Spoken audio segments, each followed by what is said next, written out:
పరిస్థితులు మాత్రం చూస్తుంటే ఏమనిపిస్తుందంటే 2029 ఎన్నికలు మాత్రం లడ్డు వేదికగా జరగబోతాయేమో అనిపిస్తూ ఉంది. ఎందుకంటే చంద్రబాబు నాయుడు గారు రాజకీయాల్లోకి దేవుణ్ణి తెచ్చి జగన్మోహన్ రెడ్డి గారిని ఇబ్బంది పెట్టేయాలనే ఆలోచనతోటి చంద్రబాబు నాయుడు గారు ఒక విషక్రీడ ఆడే ప్రయత్నం చేశారు. లడ్డు ఇష్యూని తీసుకొచ్చారు. ఆ లడ్డు ఇష్యూ తీసుకురాగానే సుప్రీంకోర్టు వాళ్ళు సిబిఐ సిట్ నియమిస్తే వాళ్ళు విచారణ చేశాక లడ్డూలో చంద్రబాబు నాయుడు గారు ఆరోపించినట్టు ఎటువంటి జంతుకోవు లేదు అని చెప్పడంతో భరించలేక చంద్రబాబు నాయుడు గారు ఊరువాడ ఫ్లెక్సీలు వేశారు జగన్ గారిని టార్గెట్ చేసుకోవడానికి. ఇది చాలదన్నట్టు దాడులు చేయించారు ఇళ్లపైన డైవర్షన్ చేయాలనే ఆలోచనతో. ఇది చాలదన్నట్టు ఇంకా బాత్రూమ్ కెమికల్స్ వాడారు. శ్రీశైలం లడ్డూలో కల్తీ జరిగింది, పామాయిల్ వాడారు, డాల్డా వాడారు అని చెప్పి ఇది కూడా చాలదన్నట్టు ఇంకా ఎక్స్ట్రీమ్కి వెళ్ళారు. ఇది చాలదన్నట్టు దాదాపు జనసేన, టీడీపీ, బీజేపీ నాయకత్వాలు ఎవరైతే ముగ్గురు ఉన్నారో కూర్చొని ప్రెస్ మీట్ పెట్టారు. జర్నలిస్టులను తిడతారు. ఇంతటితోటి ఆగారా అంటే ఇంతటితోటి కూడా ఆగల.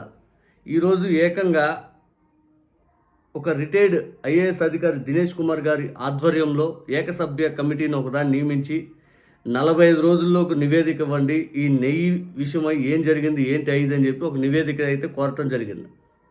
రాష్ట్ర ప్రభుత్వం కోరవచ్చు, తప్పులేదు. కానీ సిబిఐ విచారణ చేశాక, దేశంలో అత్యున్నత సంస్థ విచారణ చేశాక మళ్ళీ రాష్ట్ర ప్రభుత్వం చేసే దాంట్లో ఏముందో మనకైతే తెలియదు. అందున సుప్రీంకోర్టు నియమించినటువంటి సిబిఐ అధికారులు, మన రాష్ట్రానికి చెందిన 2 అధికారులు ఉన్నారు. ఇప్పుడు చంద్రబాబు నాయుడు గారు అధికారంలో ఉన్న పోలీస్ డిపార్ట్మెంట్ అధికారులు ఉన్నారు, సిబిఐ జాయింట్ డైరెక్టర్ ఉన్నారు. వీళ్ళందరూ విచారణ చేసిందంటూ మళ్ళీ చంద్రబాబు నాయుడు గారు ఆ ఏకసభ్య కమిటీతో ఏం చేస్తారో మనకైతే తెలియదు. కానీ చూడాలి, 45 రోజుల్లో రిపీట్ అడిగారు కాబట్టి.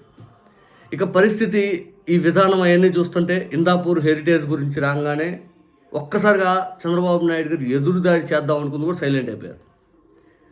ఏది కెమికల్స్, పామాయిలు అవి మాట్లాడి ఎదురుదాడి చేద్దామనే ఒక్కసారి ఇందాపూర్ హెరిటేజ్ లింక్స్ బయటపడేది. ఈ ఇందాపూర్ ద్వారా హెరిటేజ్ అనేది నెయ్యి ఎలా సప్లై చేసింది టీటీడీకి అని చెప్పి బయట చెప్పాలని చెప్పి మండలిలో వైఎస్ఆర్ కాంగ్రెస్ పార్టీ ఎమ్మెల్సీలు గట్టిగా అడుగుతుంటే దానికి కనీసం సమాధానం చెప్పకుండా వాయిదా తీర్మానం అడిగితే తిరస్కరిస్తూ ఇటువంటి ఇబ్బందికర వాతావరణం చేశారు. ఇక ట్విస్ట్ ఏంటంటే వాళ్ళు ఎంత డైవర్షన్ చేయాలని తాపత్రయం చేస్తున్నారంటే చాలా బాధపడిపోతూ ఉన్నారు. కాలక్రమేణా ఈ ఇష్యూ పెంచుకుంటూ పోతుంటే 2 కొండలు అని చెప్పి రాజశేఖర రెడ్డి గారిని ఉద్దేశిస్తూ మళ్ళీ ఒక ఎత్తేసి దాన్ని డైవర్షన్ చేద్దాం అనుకున్నారు. దాంతో పాత వీడియో చంద్రబాబు నాయుడు గారు రాజశేఖర రెడ్డి గారు 7 కొండల పరిధిని ఇచ్చినటువంటి జిఓ ఎంఎస్ నెంబర్ 746747ని రద్దు చేస్తా అని చెప్పి చంద్రబాబు నాయుడు గారు 2009లో ఇచ్చిన హామీ క్రైస్తవులకు మధ్యన ఆ వీడియో బయటికి రాగానే మళ్ళీ చంద్రబాబు నాయుడు గారు డౌన్ఫాల్ అయిపోయింది. అంటే ప్రతి సందర్భంలో ఈ లడ్డు ఇష్యూ ఎత్తుకున్న ప్రతి దగ్గర వీళ్ళు డౌన్ఫాల్ అవుతానే ఉన్నారు. కానీ వీళ్ళు ఎగబాకాలని ప్రయత్నం చేస్తూ ఉన్నారు, ఎగబాకట్లా.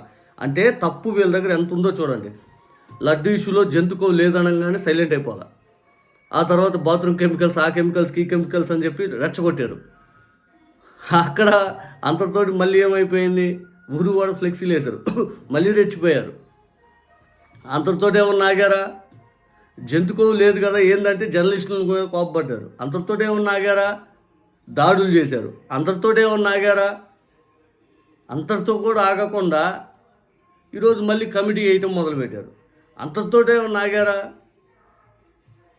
ఈరోజు చూడండి, అసలు మండలిలో వైఎస్ఆర్ కాంగ్రెస్ పార్టీ ఎమ్మెల్సీలు రక్షించు దేవుడా అని చెప్పి వెంకటేశ్వర స్వామి ఇమేజెస్ పట్టుకొని ధర్నా చేస్తుంటే, అదే ఆ పోడియం దగ్గర నిరసన వ్యక్తం చేస్తూ ఉంటే నారా లోకేష్ గారు, వీళ్ళు పయ్యావుల కేశవర్ గారు, ఆ తర్వాత జనసేన వీళ్ళందరూ ఆగ్రహిస్తూ ఉన్నారు. ఇంతకుముందు చంద్రబాబు నాయుడు గారు వెంకటేశ్వర స్వామి ఫోటోతోనే చెప్పులు వేసుకొని బూట్లు వేసుకొని పట్టుకోలేదా? ఇంకా వీళ్ళు సమాధానం చెప్పాలి. ఇక్కడ నేను దేవుడి గురించి మాట్లాడుతున్నా కాబట్టి ఈ వీడియోలో ఒక అంశం నేను ప్రస్తావించడం ఇష్టం లేకుండా ప్రస్తావిస్తాను. తప్పు అయితే మాత్రం నిజంగా క్షమించండి. రైల్వే కోడూరు ఎమ్మెల్యే చేసిన దానికంటే కూడా అధ్వానమా? అయినా దేవుడి ఫోటోనే కదా అసెంబ్లీ మండలికి తీసుకొచ్చింది, దేవుడి ఫోటోనే కదా. మీరు దైవ సాక్షిగా ప్రమాణం చేస్తాను అని చెప్పి ఆ రోజు ప్రమాణం చేశారు కదా.